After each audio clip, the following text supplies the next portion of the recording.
બોટાદ જિલ્લાના ગઢડા તાલુકામાં મતદાર યાદી સંબંધિત મુદ્દે વિવાદ ઊભો થયો છે। ભાજપ લઘુમતી મોરચા પૂર્વ મહામંત્રી ઇરફાન ખીમાણીના પિતા તથા પુત્રના નામ મતદાર યાદીમાંથી કમી કરવા માટે કોઈ અજાણ્યા શખ્સો દ્વારા ફોર્મ નંબર 7 ભરવામાં આવ્યાની ઘટના સામે ભારે આક્રોશ વ્યક્ત થયો છે। આ બાબતની જાણ થતાં જ ઇરફાન ખીમાણી તાત્કાલિક ગઢડા મામલતદાર કચેરીએ દોડી ગયા હતા અને સમગ્ર મામલે લેખિત રજૂઆત કરી હતી।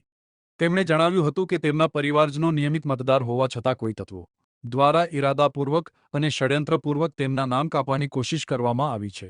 ઇરફાન ખીમાણીએ આક્ષેપ કર્યો કે લોકશાહી પ્રક્રિયામાં ખલેલ પહોંચાડવા માટે આ કૃત્યો કરવામાં આવી રહ્યા છે, જે ગંભીર બાબત છે। તેમણે તંત્ર પાસે માંગ કરી છે કે આ ફોર્મ કોણે અને ક્યાં આધાર પર ભર્યું તેની ઊંડાણપૂર્વક તપાસ કરવામાં આવે તેમજ જવાબદાર લોકો સામે કડક કાયદેસર કાર્યવાહી કરવામાં આવે। આ સમગ્ર ઘટનાને લઈને સ્થાનિક રાજકીય વર્તુળોમાં પણ ચર્ચાનો માહોલ સર્જાયો છે અને તંત્ર દ્વારા શું પગલાં લેવામાં આવશે તે તરફ સૌની નજર મંડાઈ છે। ઇરફાન ખીમાણી, પ્રદેશ ભાજપ અગ્રણી, ગઢડા। વિવિધ અમારા સમાજના આગેવાનોના કાર્યકરોના ફોન આવતા હતા કે અમારા નામ રદ કરવા માટેના 7 નંબરના ફોર્મ મામલતદાર ઓફિસની અંદર કોઈ તરાત વ્યક્તિ દ્વારા ભરવામાં આવ્યા છે।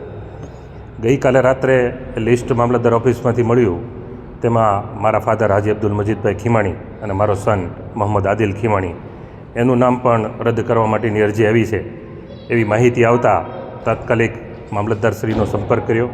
તેમણે કહ્યું કે કોઈ પણ નામ રદ થવાના નથી, ત્રાયત વ્યક્તિ દ્વારા અરજી થઈ છે, પણ અમારા દ્વારા એવી માંગણી કરવામાં આવી કે આ વ્યક્તિઓ સામે કાયદેસરની કાર્યવાહી તંત્ર દ્વારા કરવામાં આવે અને તંત્ર જો કાયદેસરની કાર્યવાહી નહીં કરે તો આવી વ્યક્તિઓ સામે અમારા દ્વારા કાયદાકીય કાર્યવાહી કરવામાં આવશે।